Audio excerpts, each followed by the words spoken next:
मैं कभी बतलाता नहीं, पर अंधेरे से डरता हूँ मैं माँ।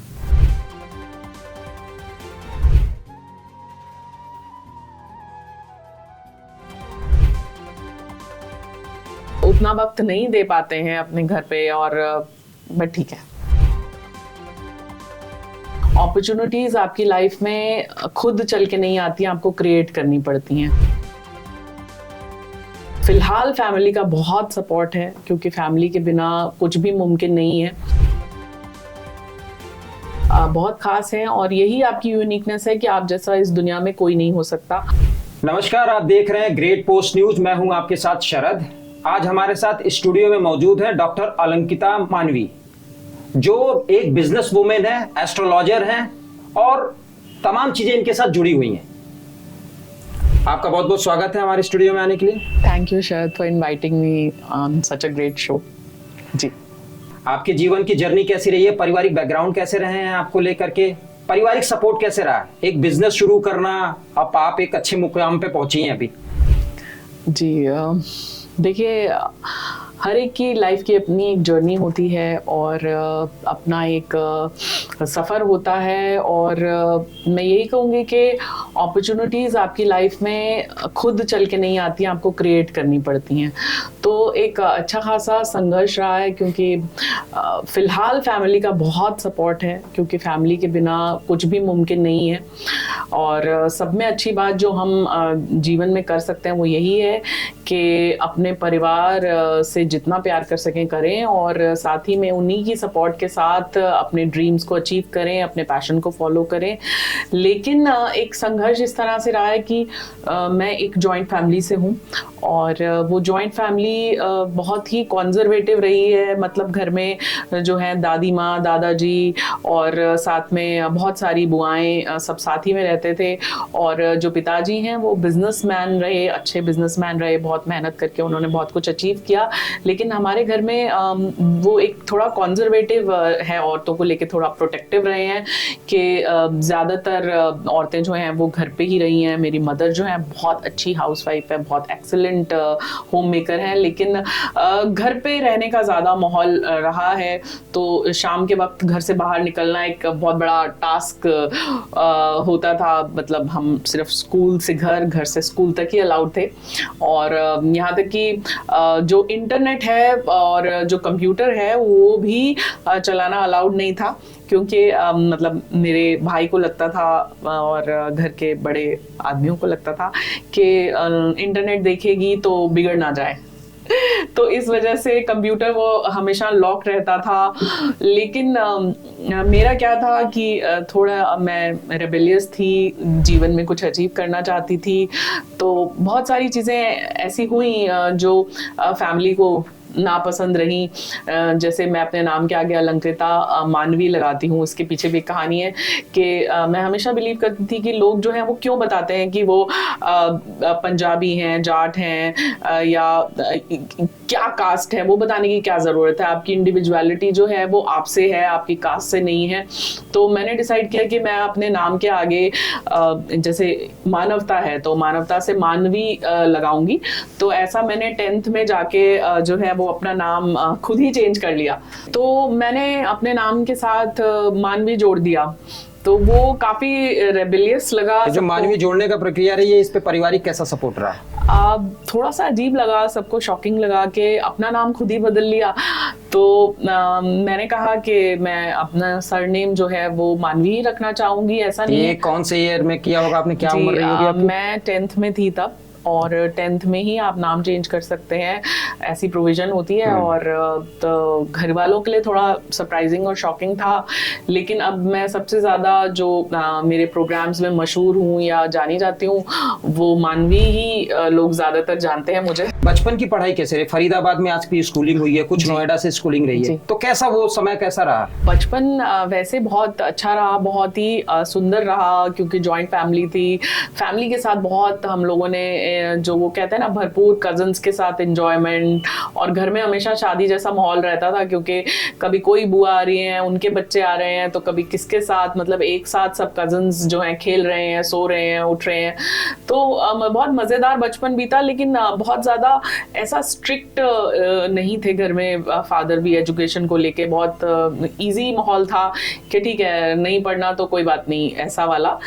लेकिन अभी जो माहौल हम आगे अपने बच्चों को देते हैं वो बिल्कुल अलग होता है कि ट्यूशन ज़रूर जाना है और डिसिप्लिन के हिसाब से चलाते हैं। बट बीइंग अ बिजनेसमैन थोड़ा सा डिसिप्लिन नहीं था, लेकिन वैसे बहुत अच्छा था। फिर मुझे थिएटर्स का बहुत शौक था, तो ये एक बहुत मज़ेदार बात है कि मैं बहुत छोटी उम्र से मैंने चिल्ड्रन थिएटर ग्रुप ज्वाइन कर लिया था, और बहुत फेमस ग्रुप है वो अटकेलियाँ थिएटर ग्रुप। तो जो मेरे टीचर्स थे मनोज सर और नीलम मैम, उन्होंने बहुत सपोर्ट किया। तो मैंने 9th क्लास में ही एक प्ले सीखा था ईद का, उसमें मैं मेन लीड थी। तो एपीजे स्कूल में वो परफॉर्मेंस थी एक बहुत ज़बरदस्त।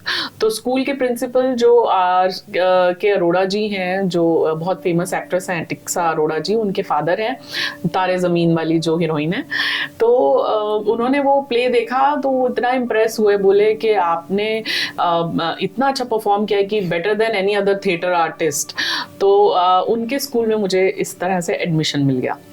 तो जब उनके स्कूल में मुझे एडमिशन मिल गया तो APJ was a renowned school, I started a new journey. और सबने पढ़ाई में आपका मन लगता था या थिएटर का पहले से शौक था? स्कूल की कल्चरल कैप्टन थी, तो स्कूल में कल्चरल एक्टिविटीज़ में ज़्यादा इन्वॉल्वमेंट रहती थी मेरी।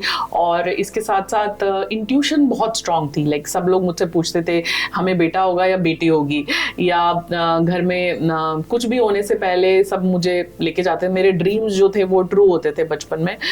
तो इस वजह से ये हम कह सकते हैं कि स्कूल में भी मैं जो है सबको उनके हॉरोस्कोप्स बना के देती थी, यहाँ तक कि प्रिंसिपल सर को उनका हॉरोस्कोप बना के दिया। स्कूल में सब हाथ दिखाते रहते थे, तो ज़्यादा एक्टिविटीज़ में दिमाग लगता था, पढ़ाई में थोड़ा कम।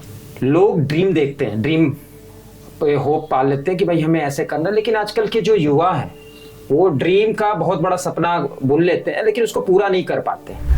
देखिए मुझे ऐसा लगता है कि सपने देखने से ज़्यादा इम्पोर्टेंट है एक्चुअली में बाहर निकलना और शुरुआत करनी, आरंभ करना कोई भी कार्य। और जब आप बिगिन करते हैं और छोटी छोटी चीज़ें, आप बहुत ही माइन्यूट चीज़ों को भी सीरियसली लेते हैं, तो वो छोटे छोटे स्टेप्स ही आपको एक दिन एक बड़े मुकाम तक लेके जाते हैं। बस इंतज़ार मत करिए। वो कहते हैं काल करे सो आज कर, आज करे सो अब, पल में परलय होएगी बहुरी करेगा कब।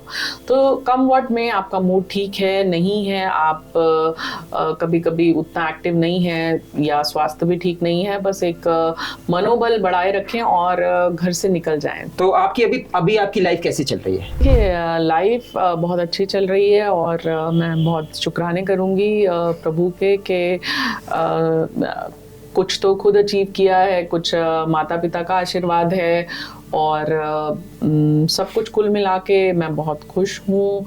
और स्ट्रगल्स, अप्स एंड डाउन्स और मूड स्विंग्स तो हर फीमेल की लाइफ में रहते हैं। कुछ दिन अच्छे होते हैं और कुछ दिन बीच बीच में जो है वो लो मूड भी रहता है, बट कुल मिला के आप सिंगल मदर हैं अभी?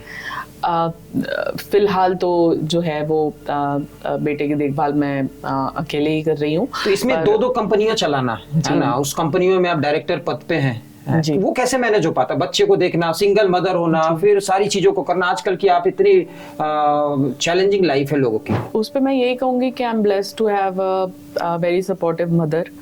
और मेरी माता जी का बहुत सपोर्ट है कि वो बहुत ख्याल रखती हैं बेटे का, और पिताजी का भी सपोर्ट रहता है, पर माता जी ज़्यादातर बेटे के पास अपने कंफर्ट्स छोड़ के रहती हैं। तो ये एक मतलब थोड़ा सा फील होता है कभी कभी उनके लिए, लेकिन वो उसी चीज़ को ज़्यादा इंजॉय करती हैं, वो घर पे रहना और गिविंग साइड में ज़्यादा रहती हैं, बिकॉज उनका सपोर्ट नहीं होता तो शायद कुछ भी पॉसिबल होता नहीं। तो अभी सारी चीज अच्छे से मैनेज हो जा रही है? जी, पर दुख होता है कई बार, हमको लगता है कि हम मैनेज कर लेंगे, लेकिन आपको जब आप अपना करियर बना रहे होते हैं और शुरुआत होती है किसी नए बिजनेस होती जा रही है बातों को लेके, तो किसी नए बिजनेस की, तो आप उतना वक्त नहीं दे पाते हैं अपने घर पे। और बट ठीक है, अभी सही है। जी। एस्ट्रोलॉजी की तरफ पढ़ते हैं। आपने एक जगह जिक्र किया था कि आप 24 घंटे में अपने ड्रीम को पा सकते हैं। जैसा हमारी अभी थोड़ी देर पहले आपसे बात हो रही थी, अपने ड्रीम की बात कर रहे थे, तो 24 घंटे में ड्रीम पाना वो क्या था? वो बेसिकली वाटर थेरेपी होगा। और वाटर थेरेपी में मैं बता रही थी कि आप जो सोचते हैं वही आपकी ज़िंदगी बन जाती है। तो जैसे आपके विचार होते हैं वैसे आपका धीरे धीरे आचरण हो जाता है और वही आपको उस मुकाम तक लेके जाता है। तो उसमें वाटर मैनिफेस्टेशन कुछ थेरेपीज़ हैं जिसमें आप जिसे करने के बाद जो आपके छोटे छोटे गोल्स होते हैं उनको तो आप कुछ घंटों में, कुछ 24 घंटों में अचीव कर सकते हैं। जैसे जी, जैसे कि मैंने कुछ प्लान किया कि मैं अपनी कंपनी खोलना चाहती हूँ, प्लान किया, और अगर मैं चाहूँ तो उसे मैं मैनिफेस्ट कर सकती हूँ। आपको प्रोसेस करना है चीज़ों को, आपको जाना है, आपको रजिस्टर करना है और लोगों से मिलना है, टीम बनानी है, और दैट्स इट। एंड देन आपके सामने सब चीज़ें क्लियर हो जाती हैं। डॉक्टर धीरेन्द्र शास्त्री जी, डॉक्टर लगा दिया हमने, डॉक्टर तो नहीं है, शास्त्री जी हैं जी। उनकी जो क्रियाएं हैं, जो बताने के तरीके हैं, है ना, जैसे अभी हमने आपसे भी पूछा, उस तरीका में कहाँ तक सच्चाई है? देखिए, ये बहुत ही पर्सनल विषय है कि आप किसे मानते हैं, किसे नहीं मानते, आपके पॉलिटिकल व्यूज़ क्या हैं, आप बीजेपी को वोट देंगे या कांग्रेस को वोट देंगे। मैं धीरेन्द्र शास्त्री के तरीके की बात कर रहा हूँ, जो धीरेन्द्र शास्त्री, तो मैंने कहा वो पर्सनल है कि आप किसी को मान रहे हैं, तो चाहे धीरेन्द्र शास्त्री जी ही हो। अब कुछ सिद्धियां हैं और वो सिद्धियां ऐसी होती हैं कि आप किसी को जो है वो क्लैरिवॉयंस होता है, क्लैरिऑडियंस होता है, वो चीज़ें सुनाई देती हैं जो किसी और को सुनाई नहीं देती, वो चीज़ें दिखाई देने लग जाती हैं जो कोई और नहीं देख पाता। तो कई प्रकार की सिद्धियां हो सकता है उन्हें कोई सिद्धि प्राप्त हो जिससे वो बता सकते हो। लेकिन हाँ, इतना ज़रूर कह सकते हैं कि जो बहुत योगी पुरुष हैं, जैसे मैं महाअवतार बाबा जी की बात करूँ, और मैंने एक वीडियो देखा जहाँ पे महाअवतार बाबा के आपने देखा बर्फगिरी, आप वहाँ पे सारी चीजों को बता रहे हैं। तो ये महाअवतार जो बाबा है, इनके बारे में थोड़ा सा बताइए आप। महाअवतार बाबा जी एक योगी रहे हैं। उनके बारे में कई हजार पूर्व वर्णन किया जाता है। उनके जीवन का प्रमाण ये नहीं है कि वो कब पैदा हुए, और कहा जाता है कि अभी भी वो फिजिकल बॉडी में हैं। और क्रिया योग एक योग है और जिसे योगानंदा सोसाइटी रन करती है, और भी कई सोसाइटीज रन करती हैं। आप सेक्टर 62 में यहाँ क्रिया योग के सेंटर जा सकते हैं, नोएडा में। और बेसिकली वहाँ क्या है कि वो जो योग है वो आपको आपकी आती जाती जो सांस है, ब्रीदिंग है, उस पर कंट्रोल है, और बहुत सारी क्रियाएं हैं, फिजिकल क्रियाएं हैं, कुछ मेंटल क्रियाएं हैं, कुछ सोशल रिस्पॉन्सिबिलिटीज हैं। उस तरह का ये योग है जो सिर्फ आप दीक्षा लेने के बाद ही उसे सीख सकते हैं और संपन्न कर सकते हैं या किसी को बता सकते हैं।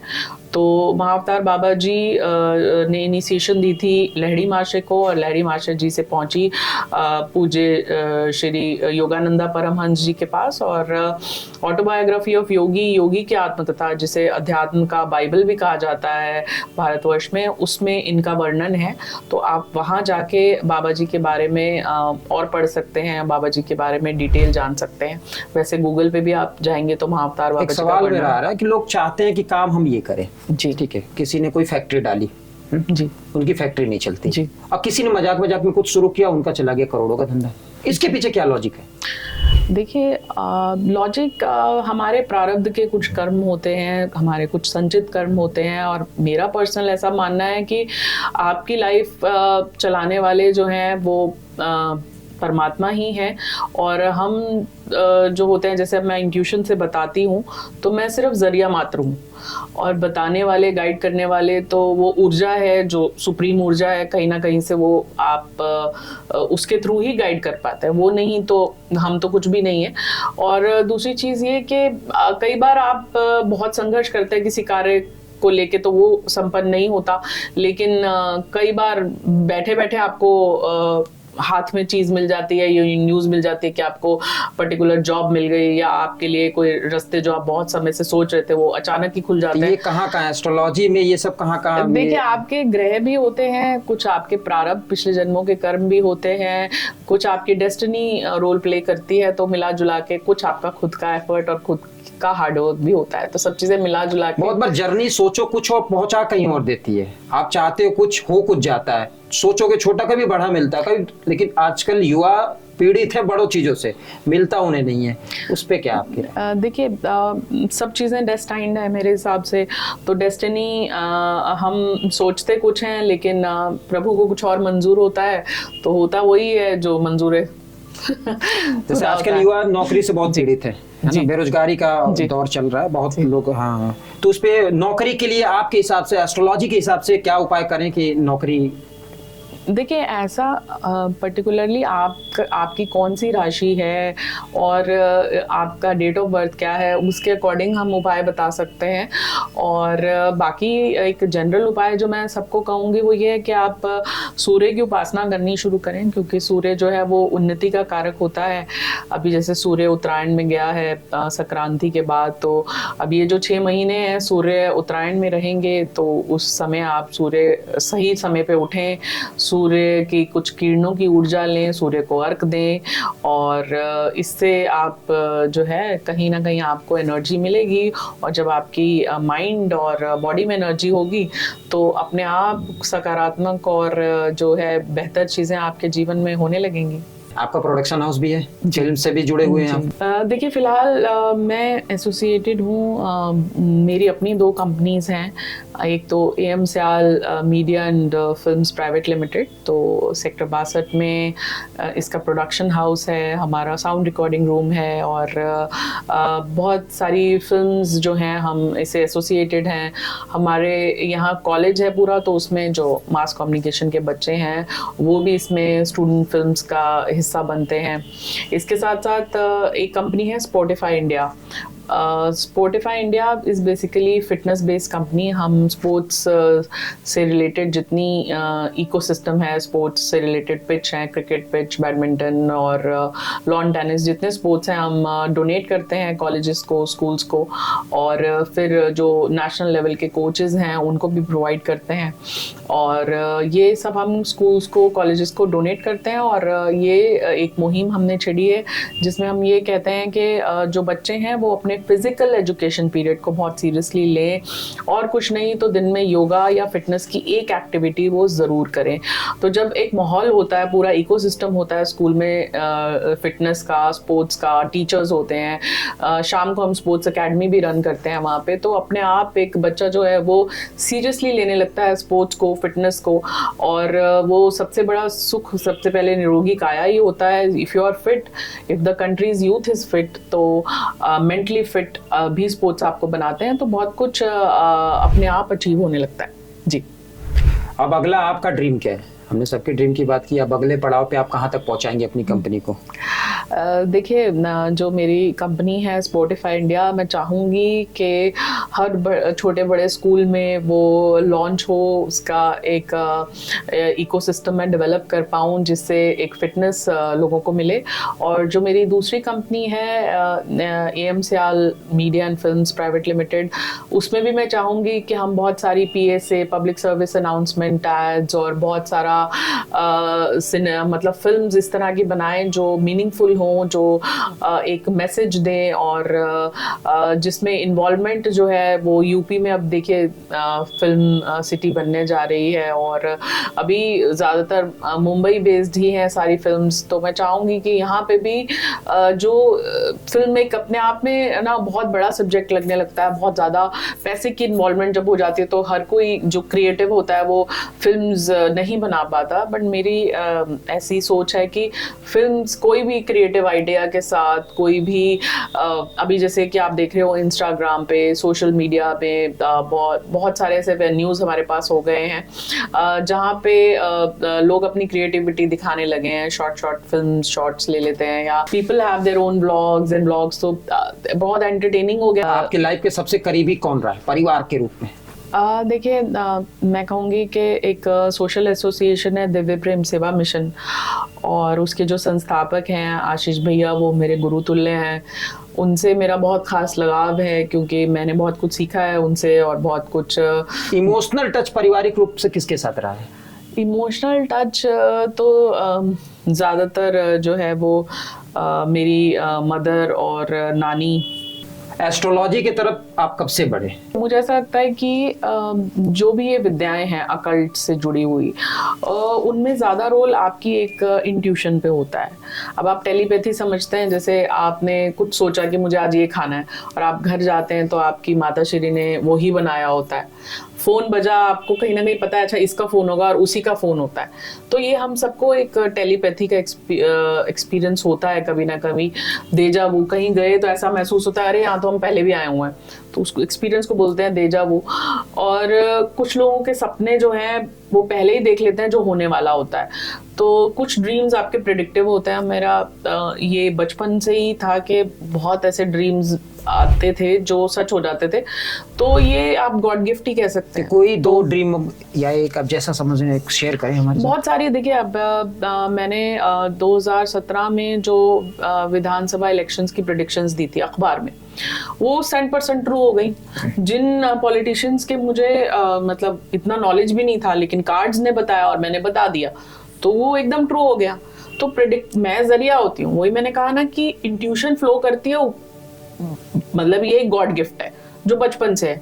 इसीलिए मैंने अपना करियर, क्योंकि देखिए आपने पढ़ाई की, लेकिन आपका पेरेंट्स अभी भी थोड़ा सा वो एक रहता ना कि नहीं आपने ये करियर बनाया, लेकिन फिर भी एस्ट्रोलॉजी ने मुझे या टैरो कार्ड्स ने मुझे सबसे ज़्यादा फेमस किया और सबसे ज़्यादा सम्मान मुझे इसी क्षेत्र में मिला।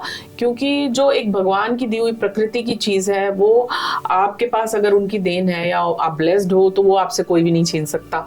और ये चीज़ मैंने जो है वो धीरे धीरे उसको एक्वायर किया, समझा, पर टोटली गॉड गिफ्ट है। अभी भी जो भी मैंने उनके बारे में बताया वो एक अंदर से आता है, उसके लिए ये नहीं कि मैंने कहीं से सीखा।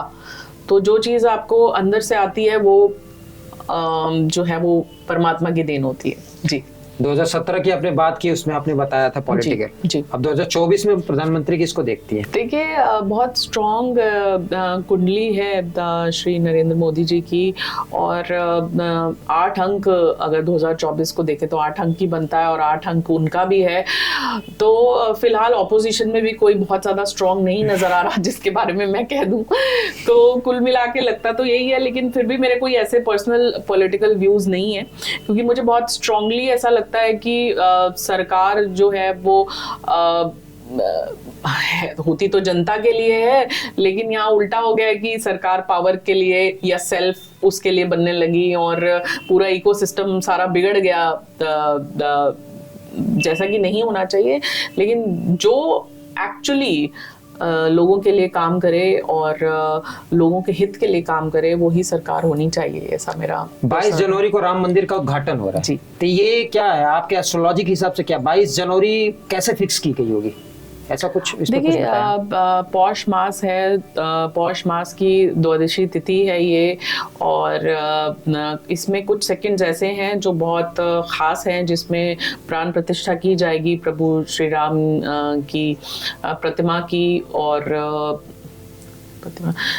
कुछ सेकंड इसमें ऐसे होंगे 84 सेकंड जो बहुत ही खास होंगे, जिसमें ये प्रतिष्ठा की जाएगी। और उस वक्त कुछ ग्रह ऐसे हैं जो बहुत वर्षों बाद एक साथ होंगे, और उनकी वजह से ये जो प्रतिष्ठा है बहुत ही खास होगी अपने आप में। ऐसा समय जो है वो कई वर्षों बाद आता है, और बहुत सोच समझ के ये तिथि जो है वो डिसाइड की गई। 22 तारीख की तिथि डिसाइड हो गई कि राम मंदिर का उद्घाटन हो रहा है। उसमें मंडलेश्वर लोग नाराजगी अपनी जाहिर कर रहे हैं कि मंदिर पूरी तरीके से बन के रेडी नहीं हुआ। आप प्राण प्रतिष्ठा की बात कर रहे हैं, तो मंडलेश्वर लोगों का कहना ये है कि प्राण प्रतिष्ठा तब होती है जब पूरी तरीके से मंदिर रेडी होता है। ठीक है, तो उन्होंने अपनी नाराजगी जाहिर की है। अब 22 तारीख का नाम तो अनाउंस हो गया, सबको पूरे देश को पता है। इस पे आपकी क्या कहना है? देखिए कोई भी किताब कोई लिखता है तो वो अपने एक्सपीरियंस के साथ लिखता है, या कोई भी चीज़ इन मामलों में कोई भी चीज़ फिक्स्ड नहीं है। तो सबके अपने अपने ओपिनियंस हैं। महामंडलेश्वर वो भी लोग सनातन से जुड़े, राम मंदिर सनातन से उनका अपना एक मत हो सकता है, लेकिन यहाँ मैं यही कहूंगी कि कोई भी अच्छा कार्य हो रहा होता है तो उसमें बहुत सारी चीजें और बहुत सारी ऊर्जाएं अच्छी बुरी आ ही जाती हैं, और ये इस बात का प्रमाण है। अब इससे अच्छा, अब इससे ज्यादा गौरव का दिन हमारे पूरे भारत देश के लिए, जो अपनी आध्यात्मिक सनातन भूमि के लिए माना जाता है, कौन सा होगा कि अयोध्या जो प्रभु राम की नगरी है, वहाँ प्रभु राम की मूर्ति की प्राण प्रतिष्ठा हो रही है, उसमें किसी को क्या आपत्ति हो सकती है? अगर फिर भी किसी को आपत्ति है तो अब उसमें क्या कह सकते हैं? उसमें यही कह सकते हैं कि बीजेपी आएगी तो लोगों का कहना कि हिंदू मुस्लिम होंगे। अपने स्वाभिमान को बचाना या अपने ऐसा नहीं है, मुझे ऐसा लगता है कि अपने स्वाभिमान को बचाना या अपनी एक धर्म को बचाना, उसकी रक्षा करना एक ज़रूरत है इस देश की, और एक हिंदुत्व का एक हिंदुत्व के तरीके से देश को आगे लेके जाना, मुझे नहीं लगता कहीं कुछ इसमें गलत है, और सम्मान सभी धर्मों को दिया जाता है। राम मंदिर को लेके बड़े पॉलिटिकल छींटाकशी हो रही है, इस पे आपकी कितनी सहमति है? जी, मुझे ऐसा लगता है कि इसको लेके पहले तो कोई विवाद होना नहीं चाहिए था, क्योंकि जो अयोध्या है वो राम जी की नगरी है, राम जी की जन्मभूमि है, और वहाँ पे भी विवाद हुए, इससे दुखद बात कोई नहीं हो सकती। वहाँ विवाद जैसा तो कुछ है ही नहीं है, बल्कि हमारे देश के लिए, देश के स्वाभिमान के लिए, देश की संस्कृति के लिए, देश के अध्यात्म के लिए इससे बड़ा दिन, इससे गौरव का दिन। और भारत अगर विश्व गुरु बनेगा तो वो अपने अध्यात्म की वजह से ही बनेगा, और इसमें भी अगर जिसको भी आपत्ति है या दिक्कत है, समाजवादी पार्टी के नेता हैं स्वामी प्रसाद मौर्य जी, जिन्होंने बताया कि जब मुलायम सिंह यादव जी की सरकार थी तो वहाँ पे कार सेवकों पे गोली चलाई गई थी, जिसमें बहुत लोग शहीद हो गए।